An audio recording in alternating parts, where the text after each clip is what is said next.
Hey guys, it's Jody and Kelly with Only Have One Life to Live. We're about to go aboard the Avalon Panorama from Basel, Switzerland to Amsterdam.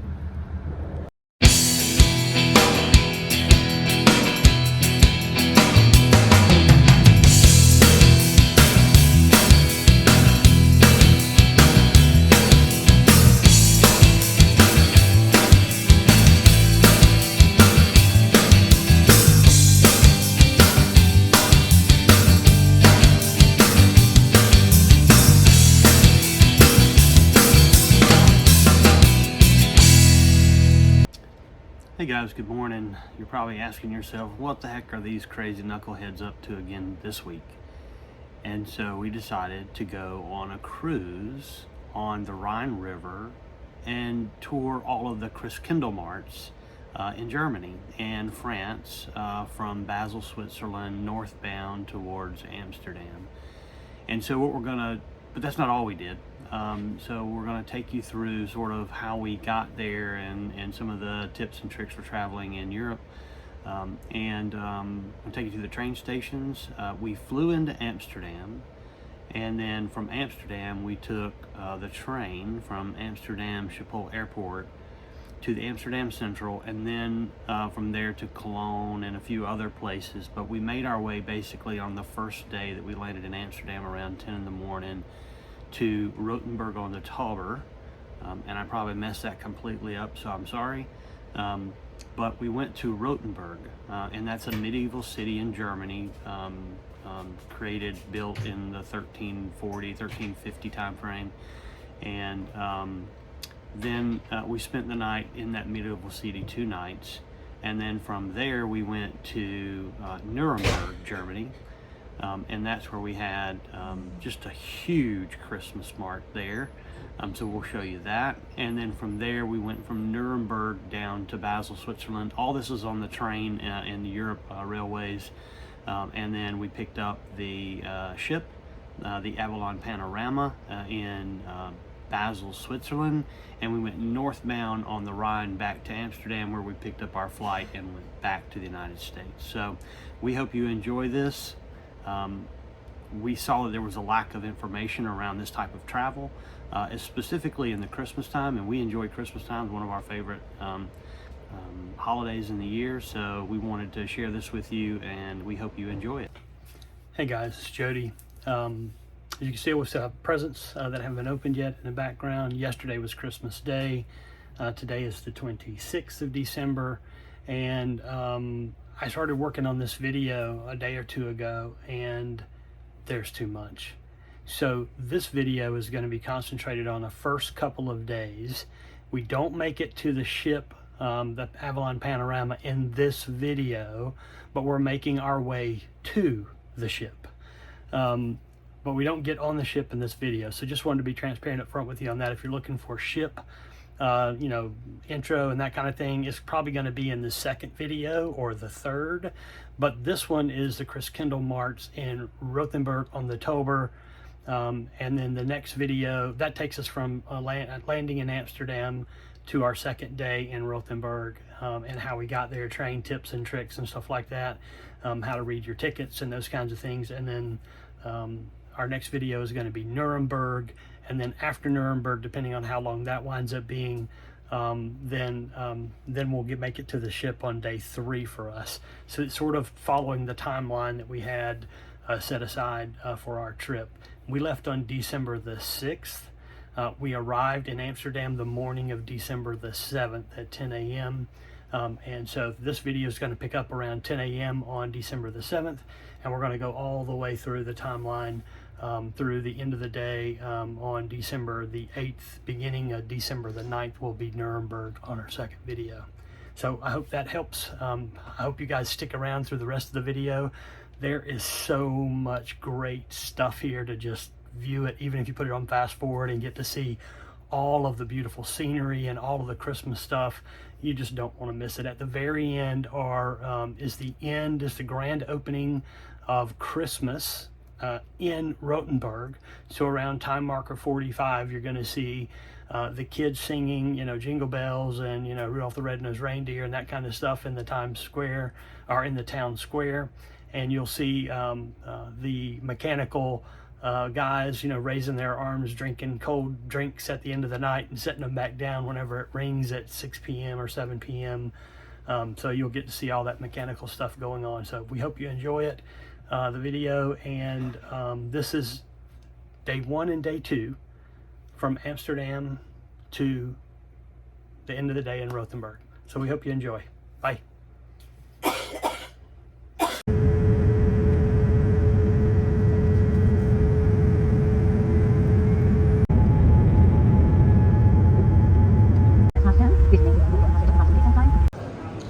Okay, we just arrived in Amsterdam, and here is the main plaza.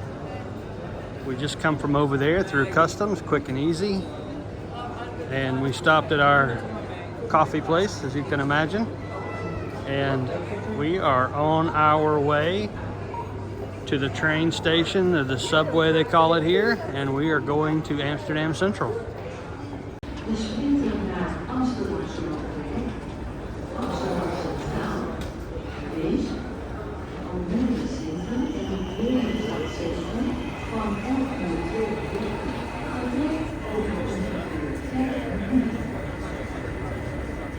Okay, we just went upstairs. We got our tickets real quick and easy, and we are going to Amsterdam Central from here in Schiphol Airport. And there, where we're headed. From Schiphol Airport, you're going to go down to the subway, and there they have 2 trains. One is the Intercity Direct, and another one is a local. And it's sort of what it sounds like. The Intercity Direct goes directly to Amsterdam Central. So you want to choose the platform that has the Intercity Direct, unless you want to make a bunch of local stops. The other train, which is not the Intercity Direct, still goes to Amsterdam Station from platform 1 or 2. However, it makes multiple stops along the route. So Intercity Direct will get you directly to Amsterdam.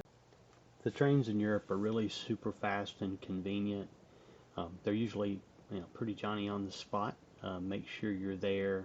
This is German time and European time, so usually when it says 11:38, you better be on, because the wheels are rolling at 11:38. So you want to be on time there.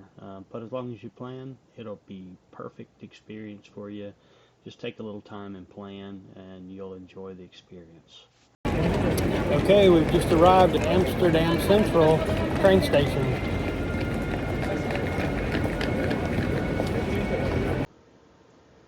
So here you can see we've arrived at Amsterdam Central Station. There are multiple platforms, and there are, as you can see, people coming up on the left and right. There are little tunnels between each of the platforms to get you there. And here arrives our train that we're going to get on to go to Cologne and ultimately to Rothenberg on the Tauber today. It's going to be a long day of travel, so we'll see you in Rothenberg. Alright, the primary 2 train apps that we found very useful in Europe were Rail Europe and DB Navigator, or Deutsche Bahn Navigator. You can plan trips and purchase tickets and those kinds of things on those apps. Here I'm showing you I'm going to switch between the Deutsche Bahn app and the Rail Europe app, but here's a picture of where we're going from Amsterdam Central in the Netherlands down to Rothenberg on the Tauber. And so our first trip is from Amsterdam to Cologne. And so I'll click on the first trip here on Amsterdam to the Rothenberg on the Tauber. That's the full trip end to end. And we'll go into this particular view, and it'll show you all of various transitions that you're going to have. And so on the first one, you'll see our first train ticket is on ICE 127 down in the bottom from Amsterdam Central to Cologne Messeduits at 2:38 till 5:27. And if you click on the ticket, in just a second, you'll see it pop up here with the actual ticket information, and I'll tell you how to read the ticket information, or I'll show you how to do that. Here's just a quick picture of where we're going first, from Amsterdam to Cologne.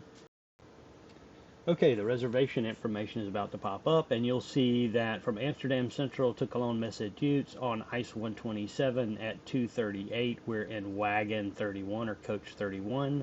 Place 55 and 56, and that's sort of in the center of the screen right now.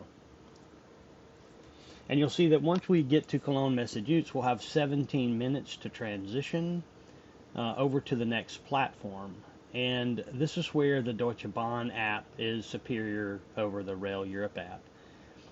The Rail Europe app, as you can see, will tell you that you're going now from Cologne Massachusetts, which we just arrived at, to Wurzburg HBF on ICE 727.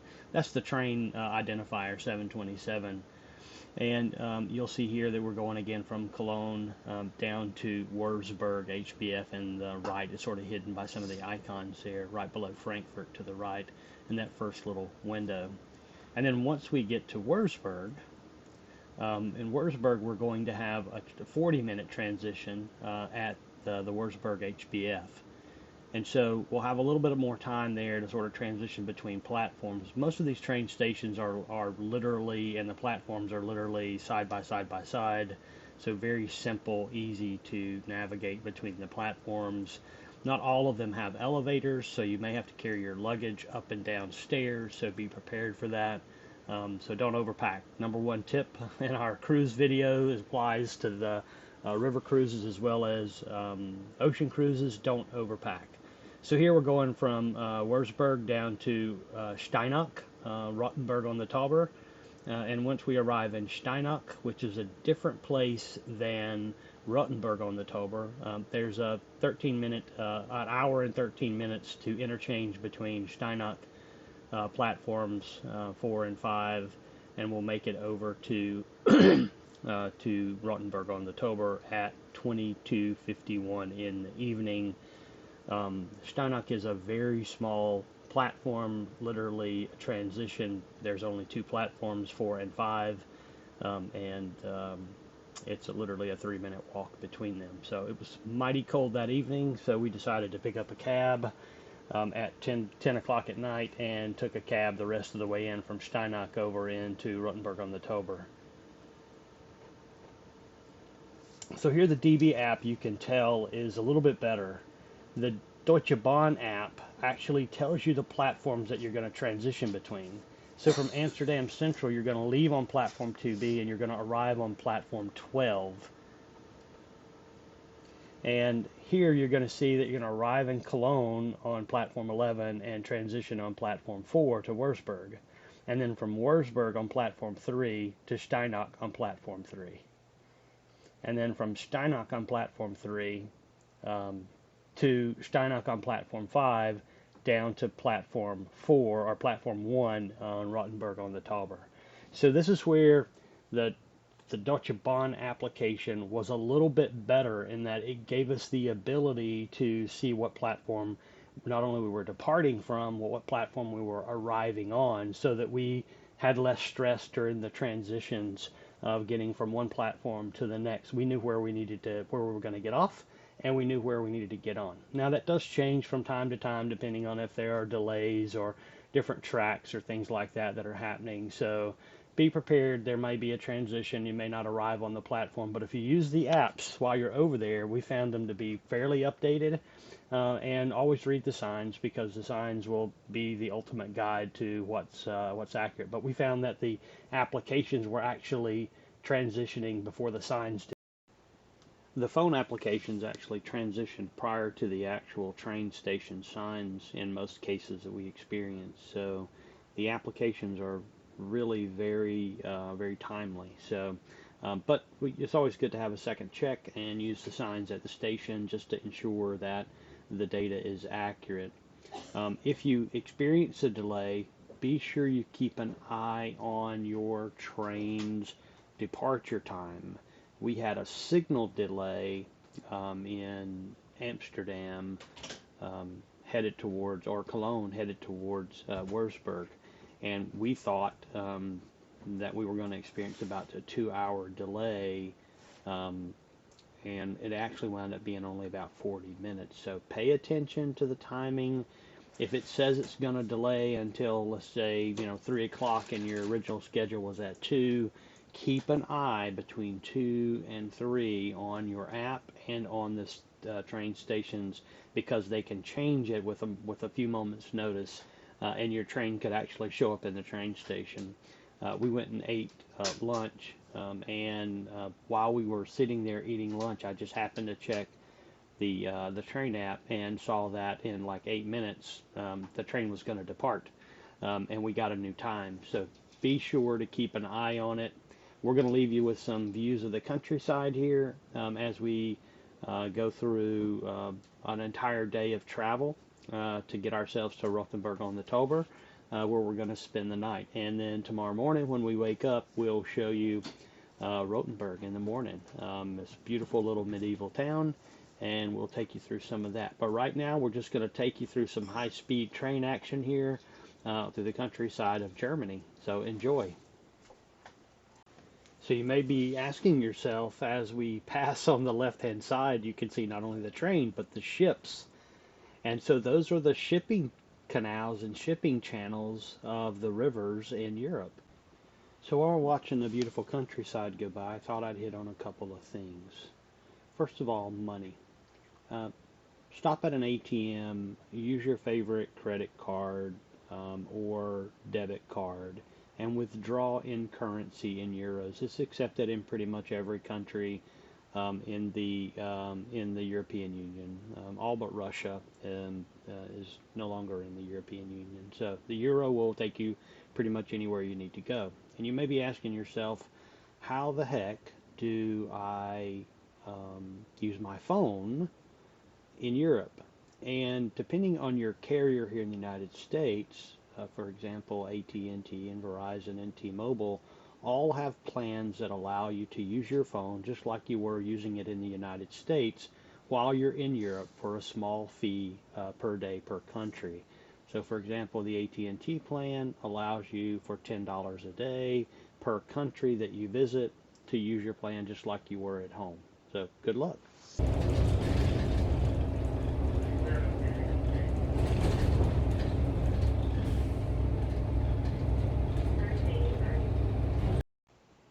Okay, so we arrived pretty late at Hotel Eisenhut on the 6th of December. We traveled all day long to get from Amsterdam to Rothenberg, ob der Tauber. So I think that's Rothenberg on the Tauber, or Tauber River, which is below us. The hotel was very good. We had great beds. It was a wonderful arrangement. They did have radiant heat in there, which I was amazed how warm radiant heat really made the room. It got hot to the point where you had to turn it off or open the doors and windows. We had a wonderful balcony, separate shower area and closet area and entryway. So very well appointed hotel room. Just very nice. It's modern and what you would expect out of a 4 to 5 star hotel, but it didn't cost the price of a 4 to 5 star hotel. So very nice, and encourage you guys to stay in the city if you get to go to Rothenberg on the Tauber at Hotel Eisenhut. We stayed in room 354, and it had just marvelous views out the balcony. You could see the entire medieval city and the walls that are still intact. That was not destroyed during the wars over the years. So this is just an original intact medieval city.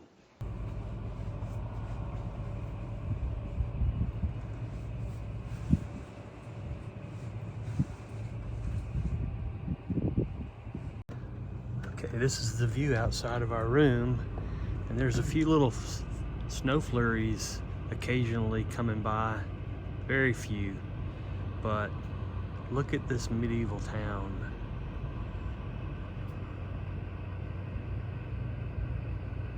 And look at the wall out there. You can see the medieval wall, castles way out there. Wall is still intact from the medieval days. You can see some of the little flurries coming down.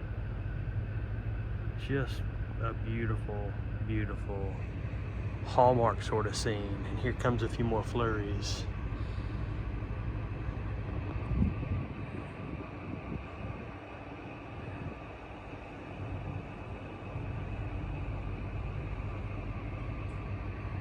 And we're gonna go explore Rothenberg. I mess it up, but it's over the Tauber.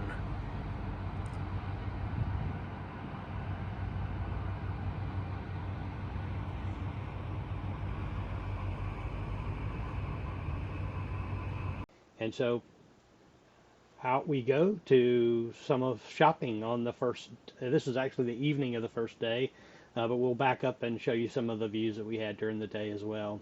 And directly next to the hotel, literally within, rock throw distance, is the Cathay Wolfhart Christmas museum, or Christmas, not a museum, but store. And you can go into the store and you can see all of the toys and things to buy, Christmas decorations and those types of things, which is just above us on the right there.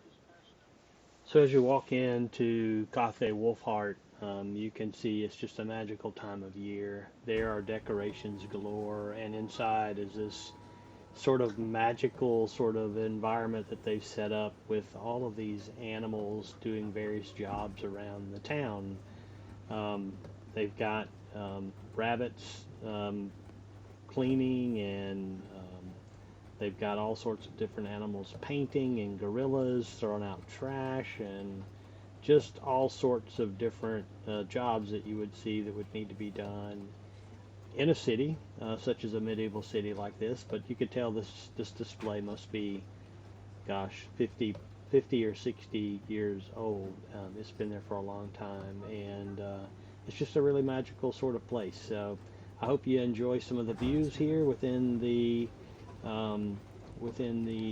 Cathay Wolfhart store, and you're going to see all sorts of decorations, and there's just so much stuff in here. I'm just going to turn a little Christmas music on, or some sort of music on, and let you just view this without a lot of talking. But anything and everything you could possibly think of is in this store that you would want for Christmas. The one thing we did learn in this trip, and you'll hear this in part of our summary of our trip, is while you're here, buy. Don't think you're going to go to another place and you're going to find something at another place. You might, but chances are you won't make it back around to some of the Kristkindle marts that you're going to go to, because you're going to be stretched for time at some of these locations. So if you find something while you're viewing it, taking your time, just go ahead and get it. Don't worry about how am I going to get it to the boat, and you'll figure that out. Okay, I trust that everybody will figure that out, and you'll be able to go in and get the items that you want while you got them. So be sure to buy it while you see it. If you see something that's perfect, there'll probably be other perfect things along the way as well, but buy it quickly. All right, enjoy the view, guys.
Okay, so that is the first 2 days. Actually, that's the first day and a half. We still have a half a day to go in Rothenberg, but even the weary must eat. So what did we do? We stopped off at Gasthof and we got some supper. Not our last supper, but we got supper, or we got dinner. And there, while we were there, we had schnitzel and a few other things. But this little um, medieval city has multiple restaurants and places to partake of the local wine and beverages and food. And you can see we had schnitzel.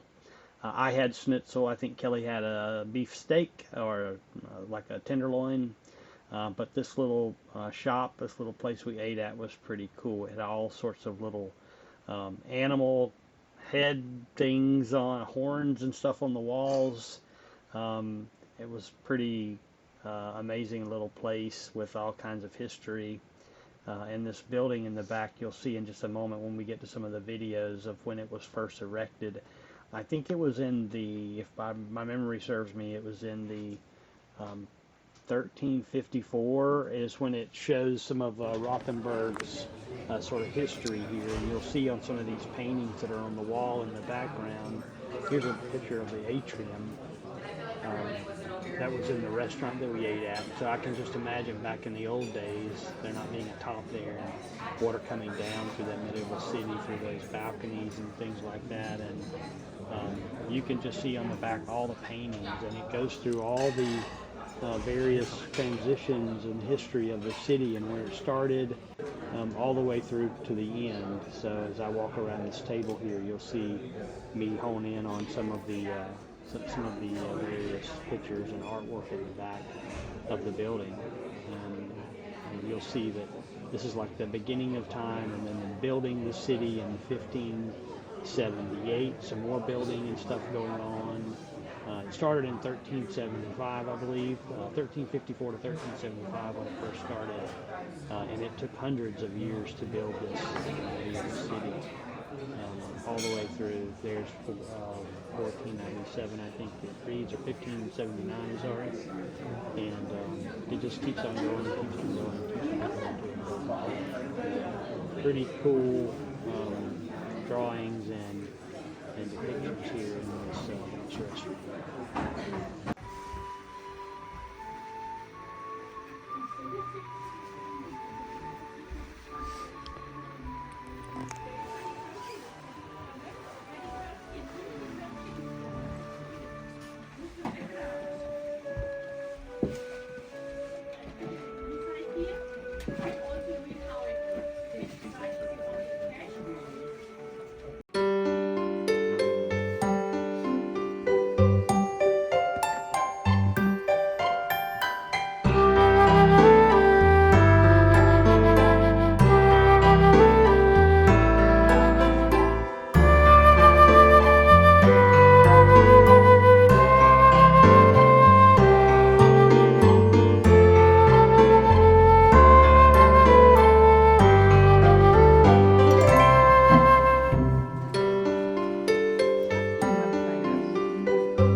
tunnels is closed.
Herzlich willkommen zur Eröffnung des 8.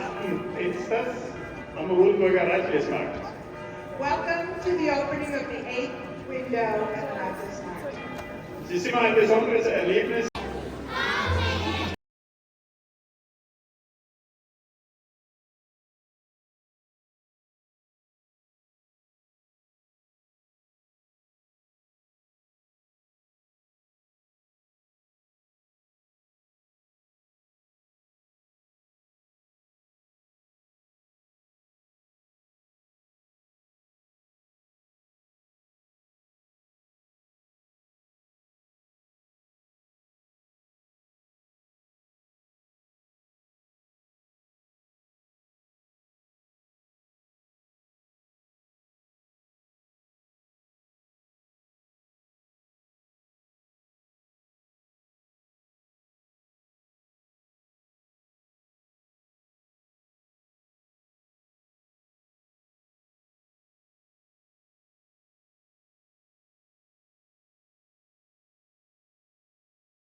There she is, the most beautifulest girl in the world. And so as we put Rothenberg to bed over the night, this is day 2, the end of day 2 for us in Europe. And we hope you have really enjoyed seeing all of this medieval city. All of it is all that we saw anyways. There's a couple more days worth at least of time you could spend here, and tomorrow we are heading to Nuremberg to get some chocolate gingerbread. Luftbacken, I think is what they call it in Germany. So I hope you enjoy it, and we clearly have so much to do here that so much to show you guys that we can't do it in one video. This is 54 minutes long, and we've only gotten through 2 days. So there's a lot more to see. We hope you enjoy it, and we look forward to seeing you guys on day 2 of this. We hope you hung in towards the end, and we hope you enjoyed the Christmas carols that were sang in around time stamp 45 minutes into the video. That was really cool to see the kids playing the Christmas carols and listen to them. So it sort of warms your heart at Christmas time. We hope you guys enjoyed. We'll see you on part 2. I don't know how many parts are going to be to this thing, but there's going to be several. So enjoy. We'll talk to you soon. Bye.